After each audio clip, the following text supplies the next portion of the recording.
siapa yang membayar administrasi di KBI masing-masing? Karena di negara mereka pun mereka pasti ada admin transfer, negara kita pun ada admin pemotongan karena ada uang masuk. Itu biasa kan, contoh dari Mandiri ke BCA transfer kita dibayar berapa? 2.500, 6.500, kecuali sesama Mandiri. Nah itu simpel kan? Nah itu kita harus hindari. Banyak pula yang mengira bisnis skala UMKM identik dengan usaha kecil dan masih belum pantas untuk ekspor. Itu yang akhirnya bikin kita jadi down mental. Aduh, barang saya bisa nggak ya, betul nggak ya bisa ekspor? Karena produksi saya pun masih rumahan, penggorengan saya aja masih satu. Contoh ya, jadi mau jadi berapa ya ketika nanti bicara kontainer atau bicara nggak sekontainer deh? Saya perlu 100 kilo deh. Aduh, bisa nggak ya? Dan bahkan mungkin beberapa mediator, wah ibu kalau kayak gini susah nih bu kalau mau ekspor nih bu, sudah underestimate. Ya jadinya balik lagi jiwa kita, mental kita akan drop. Iya ya benar juga ya, nanti kalau belum bu kalau nanti produknya nggak, kalau gagal, ibu produksi lagi bisa nggak? Kalau jadi belum apa-apa udah takut-takutin gitu loh, kan nggak baik ya.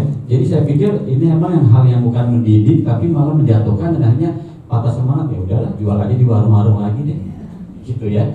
Lalu UMKM yang sering dipandang kecil ini memiliki peran yang sangat besar bagi perekonomian Indonesia. Poinnya tadi, Pak Jokowi ingin barang kita disukai di seluruh negara, termasuk Eropa. Dan bahkan sekarang, karena banyak case dari beberapa negara Cina, terutama pada waktu pandemik ya, mereka memboikot barang-barang Cina. Banyak sekali, nah akhirnya mereka ngambil barang dari mana? Asia. Asia itu dari mana? Thailand, Thailand, Myanmar, Indonesia terutama, Malaysia, termasuk mungkin diantaranya kayak India, gitu ya, Asia, Pasifik. Jadi hal seperti apa? Karena harganya murah dan mereka bisa dapat margin besar. Kalau mereka ngambil kayak dari Eropa masuk Cina segala macam, belum costnya lagi, kursnya yang mereka punya rate kurs ya dari mata uang itu dialihkan ke mata uang mereka kan akan ada perbedaan kan.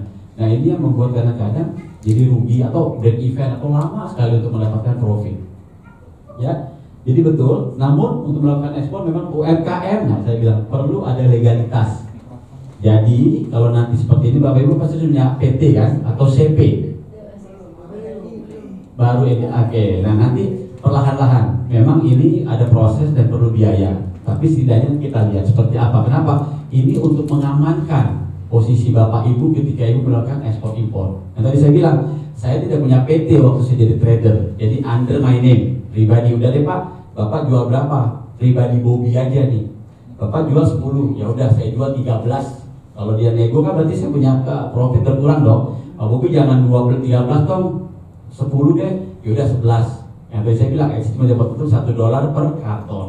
Contoh gitu kan. Tapi di tengah-tengah waktu lagi lucu-lucunya, dan mereka mungkin berpikir perusahaan ini banyak banget jadi Pak Bobby ya, nggak capek, nggak kerja, dapat duitnya gede. Ya bayangkan kalau setiap 2 bulan bicara 3.000 sampai $5.000 pada waktu itu, kali aja 15.000, 75 juta sendiri saya dapat per 2 bulan. Enak ya Bu? Kerja nggak? Saya di rumah aja pakai laptop, tiktokan aja sama tiap bayar saya ada barang. Memang sampel saya harus risiko keluar kirim barang, bukan pabrik. Siapkan, bayar saya bayar ke mereka, karena harus uang saya kan yang bayar, bukan mereka. Memang seperti itu. Tapi kan follow up ini kan bukan berarti hal yang mudah. Memfollow up sesuatu itu tidak mudah. Balik lagi kepercayaan harus dibina dan saling percaya. Oke, baru. Oke Bob, kirimin. Oh enak deh. Ya, kita undang mereka. Kadang-kadang mereka pakai tiket tapi hotel saya harus bayarin. Itu salah satu entertainment atau entertain ke partner kita. Jadi mereka kan tidak trust kan. Boleh, yuk mana kita pabriknya besok Semarang yuk. Oke, udah nggak usah khawatir, lu datang aja istilahnya. Hotel udah siapin. Jadi itulah ada budget yang dari pribadi itu kita bayarkan buat mereka saling. Ya saya juga nggak, saya benar-benar dilayani nih sama si Bobby ini. Nah, jadi kepercayaan jalur lagi sampai terbukti ya. Itu di satu sisi karena saya nggak ada legal company yang ada kontrak kerja yang saya menyatakan dengan mereka tidak boleh main belakang. Akhirnya main belakang. Mereka tahu karena kan kita temuin dong. Saya open. Ternyata dengan opennya itu salah. Jadi sometimes kalau kita terlalu open salah. Kenapa? Ini mereka bicara langsung main belakang, whatsapp-whatsappan, email-emailan. Oh saya bilang kok udah hampir berapa lama nggak ada order ya? Saya pikir saya tanya, tunggu barang masih banyak. Di Cina juga sama. Teman saya kan, ya kan dia pun juga langsung dia punya budget lebih besar dong. Kalau malu saya mungkin kan jadi dia harga pabrik kan, bukan harga tangan saya. Tapi balik lagi karena Allah berkehendak, jadi saya tahu ada satu email yang nyasar ke email saya. Ternyata mereka berjalan di belakang selama saya. Oke, nggak apa-apa, saya bilang, oke, ada apa-apa kamu urusan sama pabrik, saya ikut campur. Hukum Indonesia tuh nggak segampang yang dipikirkan. Betul, wanita terjadi sesuatu masalah, dia minta tolong saya angkat tangan, diurus sendiri. Jadi seperti itu ya. Makanya betul harus ada legalitas. Kenapa? Untuk mengamankan kita. Lanjut. Nah, 4 tips memulai ekspor untuk pemula. Ya, 4 tips. Pertama, siapkan dokumen legal usaha untuk ekspor. Ada 4 syarat dokumen legalitas bagi eksportir. Pertama, pasti SIUP. Ya. Surat izin perdagangan yang dikeluarkan oleh Dinas Penanaman Modal Pelayanan Terpadu, 1 pintu. Kalau ada di kabupaten atau ada di kota wilayah. Ya, ini urusnya sih sebetulnya sekarang ini harusnya tidak seribet waktu lalu yang banyak pintunya lah, banyak acara under table lah segala macam kan. Sekarang ini sepertinya mereka nggak begitu berani ya. Mungkin karena kejadian COVID bagus juga, jadi beberapa hal aplikasi kita melalui online. Ya, walaupun kita harus ketemu mereka, tapi online bisa mempercepat. Ada biaya pasti, tapi di sekarang ini harusnya bukan biaya yang under table. Kalau mau aman cepat dia minta sampai ratusan ribu sampai jutaan. Ya. Lalu TDP, tanda daftar perusahaan sama yang dikeluarkan oleh DPMP, TSP, NPWP itu perlu karena kita balik lagi kalau di NPWP kata apa? Kita ada penghasilan kita harus lapor pajak. Tapi tenang, kalau perusahaan sekarang kalau angka dia belum mencapai 5M atau 3M syaratnya ya kalau masalah ya, tidak harus lapor pajak. Makanya banyak sekarang perusahaan-perusahaan raksasa Pak yang besar-besar ketika mereka sudah mencapai angka 5M mereka pecah. Mereka bikin perusahaan kecil lagi yang penghasilannya cuma 1M, 2M. Jadi tidak harus bayar pajak tahunan, tapi pajak bulanan saja. Ya, jadi tidak diwajibkan seperti itu. Nomor identitas pabean. Nah, ini bea cukai. Ini semua bisa ditanyakan Bu, syaratnya seperti apa dan gak sulit ya. Kita bisa lacak sendiri sekarang mudah dengan adanya smartphone, Google. Ini kita bisa cari tahu. Ya. NPWP, kecuali NPWP beberapa daerah sudah menerapkan sistem online untuk ketiga dokumen di atas. Jadi SIUP, TDP dengan NIK. Ya, ini semuanya online. Dengan catatan berkas dan persyaratan lintas sudah lengkap. Biasanya kalau berkas itu balik lagi ada ya KTP, ya kan, ada produk yang dibuat seperti apa, ada izinnya segala macam. Seperti itu udah jelas dulu. Jadi maksudnya apa? Mempermudah ketika walaupun online pasti mereka minta dilampirkan seperti itu. Jadi ngecek semuanya. Tempat tinggal biasanya kan. Kalau memang masih rumahan tunjukkan karena nanti beberapa hal seperti ini nanti biasanya mereka akan survei. Nanti cek dulu, oh betul walaupun rumahan tapi memang ada satu tempat yang dispesialkan untuk produksi, dibuat produksi, ya. Lalu, nah ini makinnya suaranya, dia back sound. Tips untuk mempermudah proses ekspor yaitu sebaiknya semua informasi selaras, baik dari nama perusahaan, alamat perusahaan, dan produk yang dibuat itu jelas. Karena terkadang lamanya proses disebabkan karena beberapa data dokumen satu dengan lainnya tidak sesuai. Yang tadi contoh ada produk kerupuk misalkan ya, dia akan minta produknya mana, alamatnya di mana.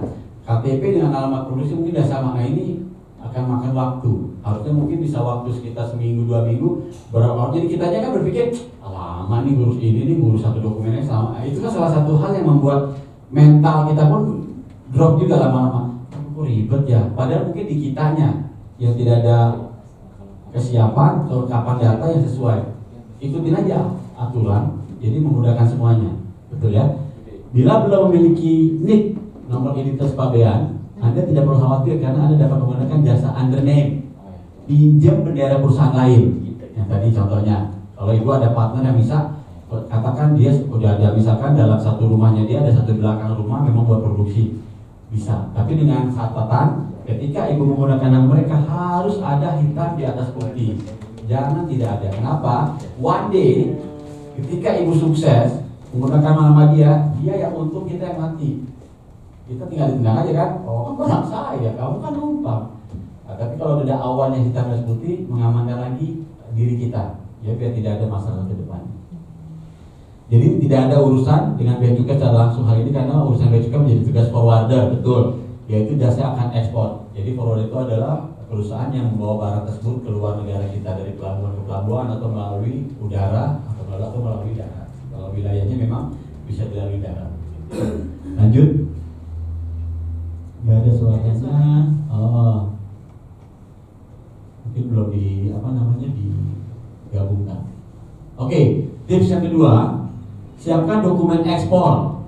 Kalau sudah mulai ekspor, makanya saya bilang dokumen ekspor itu tadi pemerintah sudah bilang ya, walaupun 50 kg, kalau sudah transaksi jual belinya ada invoice, ada PO dari pembeli, itu sudah ekspor.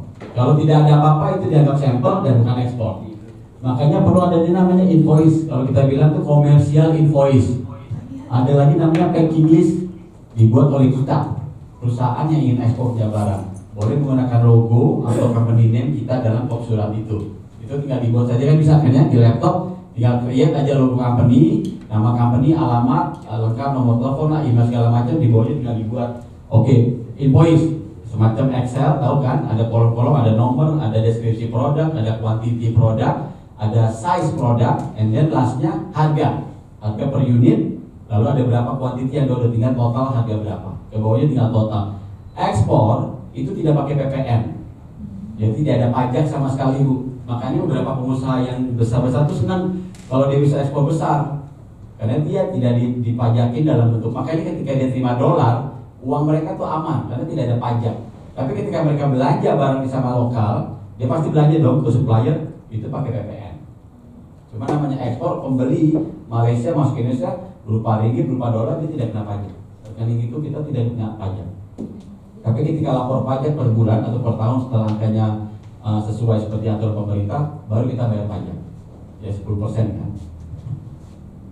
Bill of lading. Nah ini biasanya dibuat oleh forwarding. Atau kalau Bapak Ibu kesulitan untuk mencari forwarding yang belum bisa, ada namanya agregator. Agregator itu yang orang tengah yang membantu kan.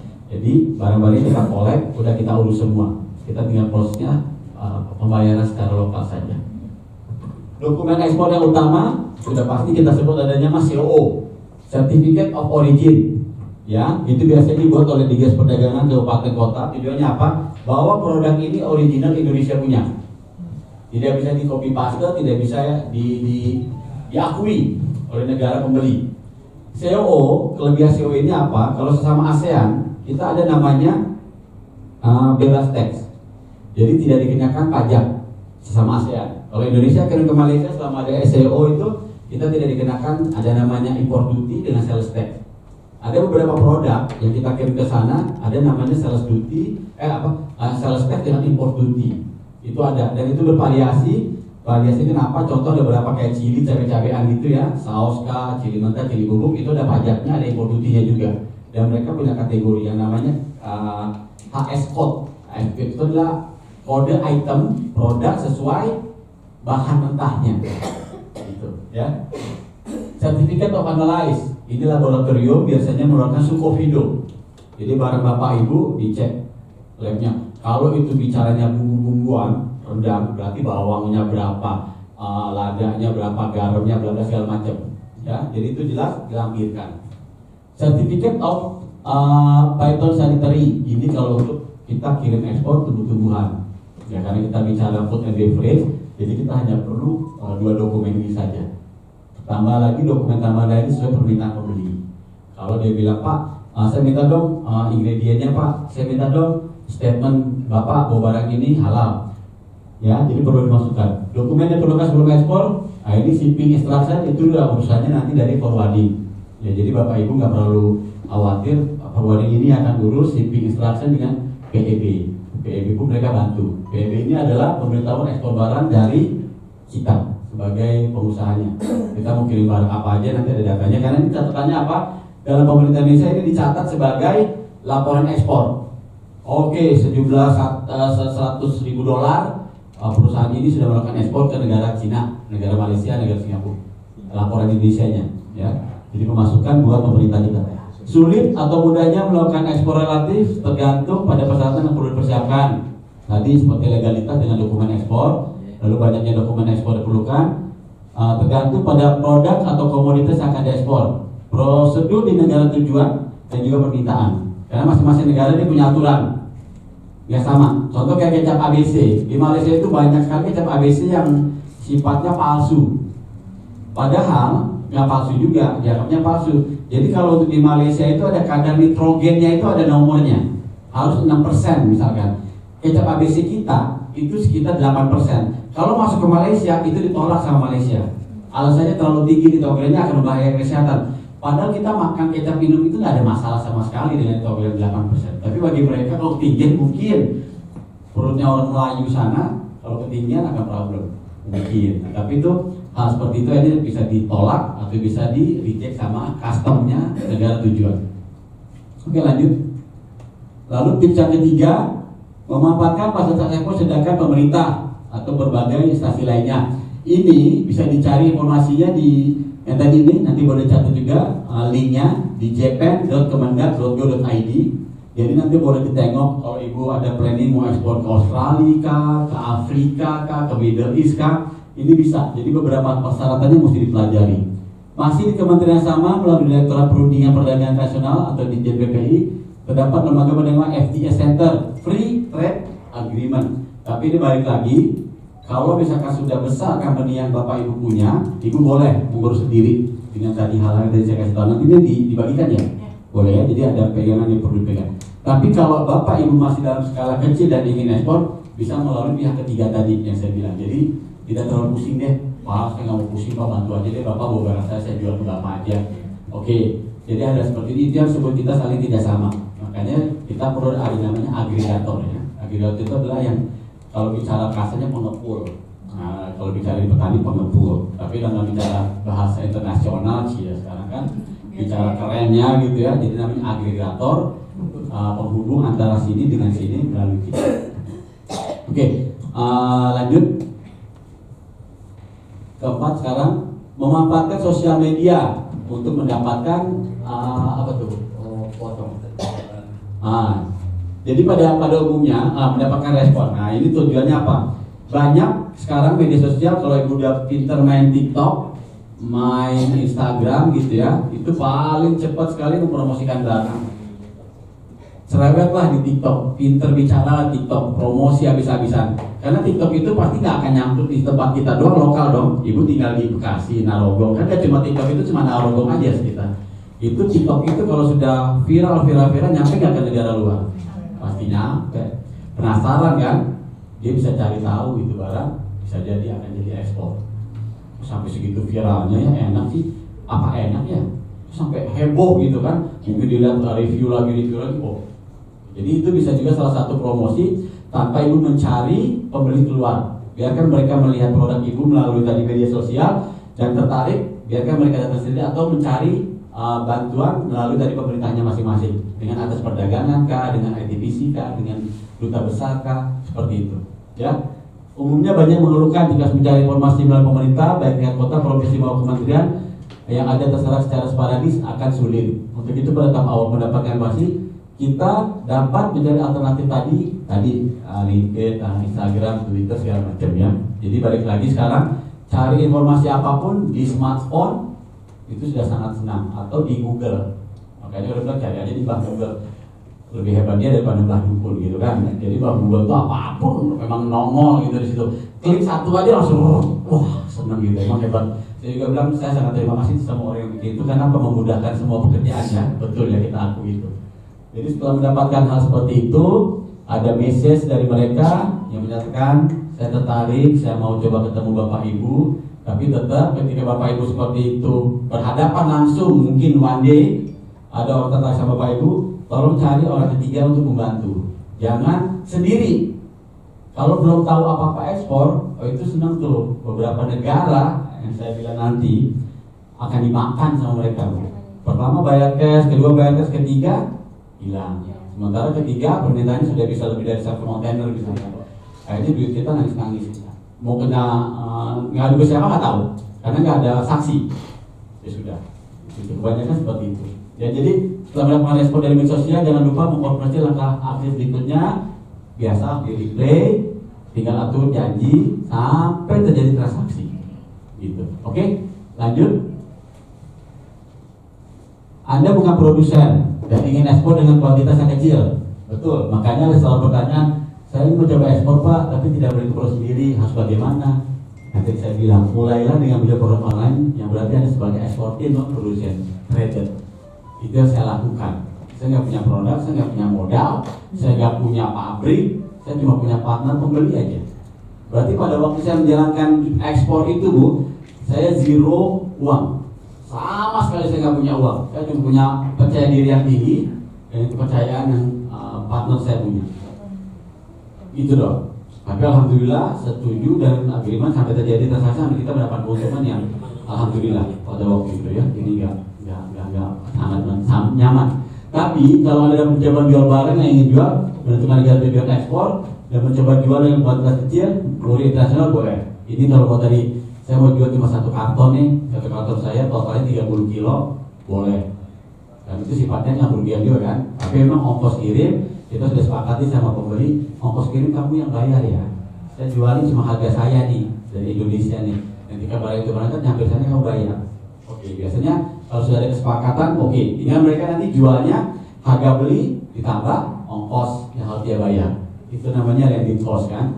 Dan landing cost akan dia buat berapa persen saya mau ambil margin.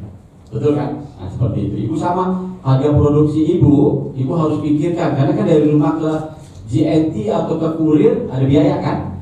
Dihitung. Plus ada margin yang dibayarkan. Tapi balik lagi jual ke ekspor itu tidak pakai PPN. Ingat jangan nanti harga kita udah 10.000, saya tambah lagi PPN. Rugi. Kenapa? Karena kan PPN itu mesti dipotong oleh pemerintah. Padahal jualannya belum tentu besar. Nah, jadi hal seperti itu mesti kita pandai dan bisa mencari tahu tuh. Jangan sampai kita tidak tahu apa-apa, akhirnya kita rugi sendiri. Optimalkan komunitas bisnis ekspor. Nah sekarang senang ada Mbak Gesti dengan timnya, bisa diskusi, bisa ketemu mungkin tatap muka, cari sharing informasi. Mbak Gesti saya mau pilih ini, ketemu siapa ya? Mbak Gesti punya kenalan nggak di luar negeri? Nah banyak, contohnya mungkin saat ini Malaysia ada saya, ada beberapa orang yang kemarin di Melaka ya, ada Pak Dibiadi, ada Pak Franky juga diundang, bisa. Jadi balik lagi, kalau Mbak Gesti punya teman lagi di Singapura, Thailand, silakan. Jadi itu membuka peluang kita lebih banyak lagi. Karena dengan berkomunikasi, akses informasi dan relasi pengusaha semakin kuat. Jadi ini akan membuat kita lebih percaya diri dan kita tahu peluang ekspor kita bisa kemana-mana dengan kualitas yang kita punya. Intinya, untuk menapaki sebuah awalan yang baik dapat dimulai dengan mengenal apa yang telah kita miliki dulu. Jadi kita harus percaya diri dengan produk kita. Pak, saya 100% yakin produk saya ini enak. Memang kecap nomor 1. Biasa ya. Tapi itu kan marketingnya. Pak, kerupuk saya oke banyak kerupuk Pak, tapi saya punya kelebihan satu nih. Oke kerupuk udang, contoh udang dibikin, tapi saya pas sebelum udangnya bikin saya pakai dulu terasi nih. Saya olah dulu, saya campur terasi, saya tumbuk jadi kerupuk. Jadi ada kelebihannya Pak, rasa terasinya lebih kuat, udangnya dapat. Orang lain nggak punya, kita punya, kan itu kelebihan kan. Makanya kan masing-masing dari kita punya strategi pemasaran. Mau ngapain kan, mau ditambahin cuma ada bawang gorengnya kayak sedikit misalkan. Jadi tesnya beda. Bapak coba lagi goreng ini sama goreng punya saya. Oh iya kan, betul kan. Jadi hal seperti itu memang yang nantinya perlu kita yakinkan dan pembeli pun juga why not kita coba. Karena something new. Jadi ekspor bukan sesuatu yang sulit ya. Ayo kita melengkapi legalitas ini bagi perusahaan-perusahaan yang tadi belum. Memang ekspor saya kasih tahu tidak perlu BPOM. Mereka tidak perlu nomor BPOM Bu. Karena nanti kalau udah barang ini laku di pasaran, kita akan mereka atau pembeli di negara tersebut akan mendaftarkan. Jadi mereka akan mendaftarkan trademark sendiri atau melaporkan produk itu untuk mendapatkan nomor register. Kalau sekarang secara namanya apa? KIRT, oke. Tapi kalau jual lokal, kalau barang ibu masuk kayak di Lulu, di Trans Studio, di Transmart, di Hypermart, di TikTok harus pakai BPOM. Karena itu bicaranya menyatakan produk ini memang bisa dikonsumsi oleh manusia dan aman. Ini yang bicara namanya health certificate. Beberapa negara, ada beberapa dokumen kita lihat ya, itu sebetulnya ada tambahan lagi, harus ada nanti saya masukin ada halal dan ada health certificate. Karena beberapa negara atau custom, barang ini contoh, kita nggak tahu rendang-rendang sirup yang dibuat syaratnya seperti apa. Di luar tadi ada yang certificate of analyze ya, ada labnya kan, nah itu perlu. Jadi kalau sudah ada health certificate, barang ini sudah layak dimakan, aman. Ya, jadi ikuti tadi 4 langkah tadi, step by step saja, perlahan-lahan saja.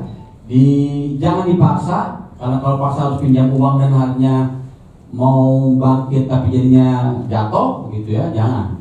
nanti malah susah kan. Jadi pelan-pelan saja ekspor bagi pemula RKJ ini, semoga makin banyak blok kami dan menggunakan produknya pasar mancanegara. Lanjut.